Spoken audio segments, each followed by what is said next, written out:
नकली तेल का कारोबार, एक आईपीएस अधिकारी की साहसी कहानी। यह कहानी आईपीएस अधिकारी समीर चौधरी की है, जो एक आदिवासी इलाके में नकली तेल के अवैध कारोबार का पर्दाफाश करने के लिए साहसी कदम उठाते हैं। इस तेल का उपयोग लोग बाल बढ़ाने के लिए कर रहे थे, लेकिन असल में यह एक धोखा था। समीर अपने गंजेपन को छुपाने के लिए भेष बदलकर इस गिरोह में घुसपैठ करते हैं।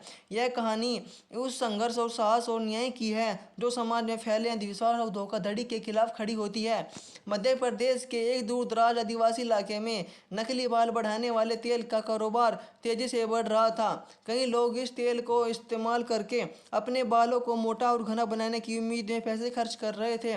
यह तेल असल में सिर्फ एक मिश्रण था, जिसमें कुछ औषधीय तत्वों का नाम लेकर इसे बेचा जा रहा था। गांव के कुछ लोगों ने इस व्यापार को बढ़ावा दिया था, जबकि असली लाभ बाहरी व्यापारियों को हो रहा था। यह व्यापारी आदिवासियों को लालच देकर उनके पैसे लूट रहे थे।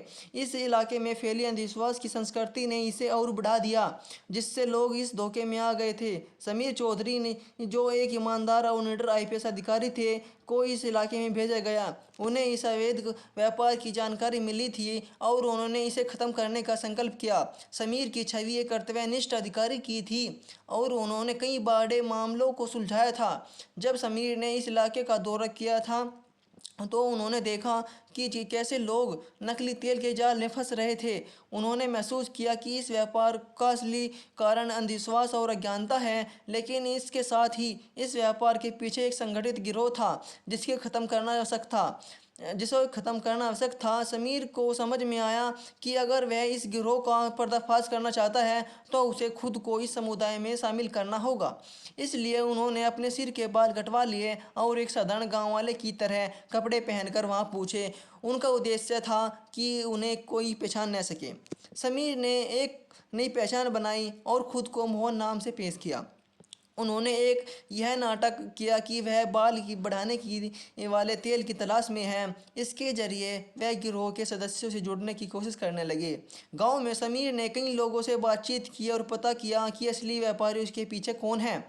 धीरे धीरे उन्होंने रघुराम नाम के एक व्यक्ति के बारे में जानकारी इकट्ठा की, जो इस गिरोह का सरगना था। रघुराम के पास कई लोग काम कर रहे थे और वह लोगों को लुभाने के लिए हर संभव तरीके का इस्तेमाल करते थे।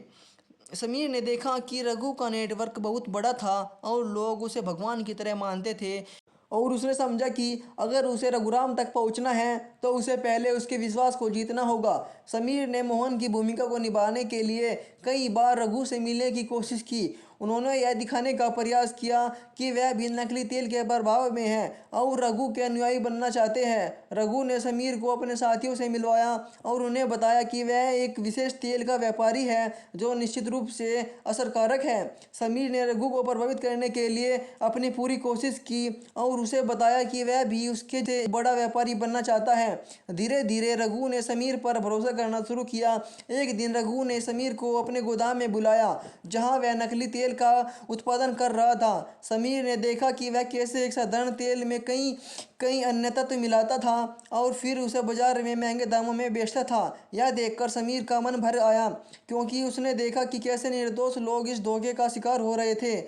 गिरोह का तरीका काफ़ी चालाकी भरा था। रघु और उसके साथी लोगों को यह विश्वास दिलाते थे कि उनका तेल जादुई शक्तियों से भरा हुआ है। वे बड़े बड़े दावे करते थे और इसके लिए उन्होंने कुछ नकली गवाह भी बनाए हुए थे। समीर ने अपने सीनियर्स को इस बारे में जानकारी दी और यह योजना बनाई कि उन्होंने तय किया कि वह अपने पुलिस बल के साथ रघु के गोदाम पर छापा मारेंगे।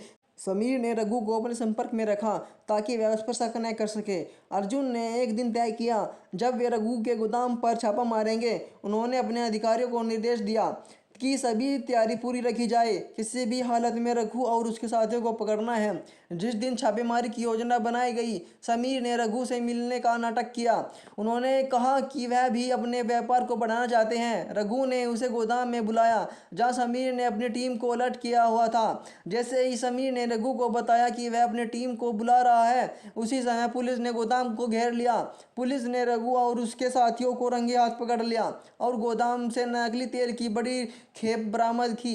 रघु और उसके गिरोह के सदस्य गिरफ्तार किए गए। समीर ने मीडिया को भी इस मामले की जानकारी दी ताकि लोग जागरूक हो सके। इस घटना में स्थानीय लोगों में जागरूकता बढ़ाई गई और अब वे अंधविश्वास और धोखाधड़ी के खिलाफ आवाज़ उठाने लगे हैं। इस पूरे अभियान में समीर की बहादुरी और साहस की सराहना की गई। उन्होंने स्थापित किया गया कि सम्मानित किया गया और उनके कार्यक्रम के अनुसार उनकी प्रशंसा की गई। यह कहानी सिखाती है कि जब लोग अपने स्वार्थ के लिए दूसरों को धोखा देने की कोशिश करते हैं तो सच्चाई और न्याय की शक्ति हमेशा जीतती है। समीर चौधरी ने साबित किया कि साहस और ईमानदारी के साथ किसी भी अवैध गतिविधियों को ख़त्म किया जा सकता है। समाज को यह समझाना चाहिए कि अंधविश्वास और धोखाधड़ी के जाल में फंसने के बजाय जागरूकता और ज्ञान को अपनाना चाहिए। अर्जुन की कहानी उन सभी के लिए प्रेरणा है जो अन्याय के खिलाफ खड़े होने की हिम्मत रखते हैं। आपसे दोस्तों हाथ जोड़कर निवेदन है, अगर आप मेरे चैनल पर नए हैं तो प्लीज़ इस चैनल को एक लाइक कर दीजिए और चैनल को सब्सक्राइब कर लीजिए। अगर आपको यह वीडियो अच्छी लगी हो तो प्लीज़ इस दोस्तों को में शेयर कीजिए। धन्यवाद। आपका दिन शुभ हो।